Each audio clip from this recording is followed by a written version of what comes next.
Voter তালিকাৰ বিশেষ সংশোধনীক লৈ অখিল গগৈৰ বিৰুদ্ধে সৰব সাংসদ কামাখ্যা প্ৰসাদ তাছা। শিৱসাগৰৰ বিধায়কগৰাকীয়ে ৰাইজক বিভ্ৰান্ত কৰাৰ অভিযোগ সাংসদগৰাকী।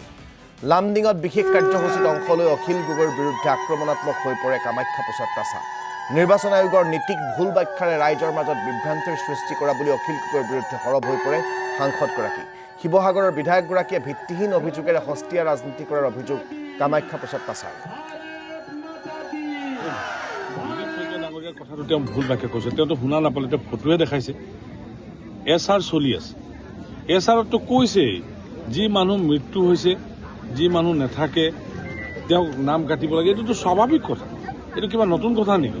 যেতিয়া ভোটাৰ তালিকা ৰিভিজন হয় তেতিয়া নাম কটা, নাম সোমোৱা এইটোতো চলি থকা প্ৰক্ৰিয়া, এইটোতো কোনো নতুন কথা নহয়। আৰু অখিল গগৈয়ে এই কথাটোকে লৈ পেলাই বহুত এটা ৰাজনীতি কৰিম বুলি ভাবিছে। তেওঁতো ফিল্ডত নায়েই, তেওঁৰ সমষ্টিতে বহুত মানুহৰ নাম কটা যাব। এটা মানুহ এটা বুথত তেওঁলোকে এটা কথা কৈছে, বুথত নাম এটা কাটি দিলে মানুহ ৰৈ থাকিব নেকি? তাৰ কাৰণে এপিল ব্যৱস্থা আছে। অকল যে বিজেপিয়ে আমি কাটি দিলোঁ যেনিবা, নিৰ্বাচন আয়োগে কোনো কথা বতৰা নোহোৱাকৈ কাটিব নেকি যদি তাৰ লজিকেল গ্ৰাউণ্ড নাথাকে? গতিকে এইবিলাক অখিল গগৈ ডাঙৰ এটা ৰাজনীতি কৰিছে। আৰু মই নাভাবোঁ যে অখিল গগৈৰ কথাটো বহুত গুৰুত্ব কিবা এটা থাকিব পাৰে। মানুহ নিজে আপোনাৰ নামটো কাটিলে আপুনি এৰি দিব নেকি? কালি যদি কোনোবা মানুহজনৰ নাম XYZ নাম কাটি দিব, এই নামবিলাক মানুহে মানি নল'ব নহয়। সেইকাৰণে নিৰ্বাচন আয়োগ আছে, নিৰ্বাচন আয়োগৰ প্ৰতি বিশ্বাস ৰাখিব লাগিব।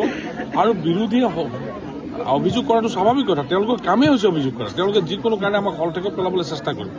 হলঠেকত পেলালে আমি হলঠেকত পৰি নাযাওঁ। মই সকলোবিলাক নস্বাত কৰিছোঁ। আৰু দিলীপ শইকীয়াই কোনো ধৰণৰ ভুল কথা কোৱা নাই। তেওঁ ভোটাৰ তালিকা ৰিভিজন সম্পৰ্কে সেই নহয় এই মুকলিকে বক্তব্য দি আছে। VC-টো আমি অকল নাম কাটিবৰ কাৰণে VC কৰিব নালাগে নহয়, এইটোতো VC কৰিব নালাগে। এইটো VC-টো বেলেগ বিষয় আছিলে। তেওঁ ছবিটোৱে দেখাইছে, কথাবিলাকতো ক'ব পৰা নাই। গতিকে এটা ভুৱা অভিযোগ দিলীপ শইকীয়া ডাঙৰীয়াৰ ওপৰত আনিছে। মই ভাবোঁ এইবিলাক প্ৰমাণ কৰাৰ কোনো উপায়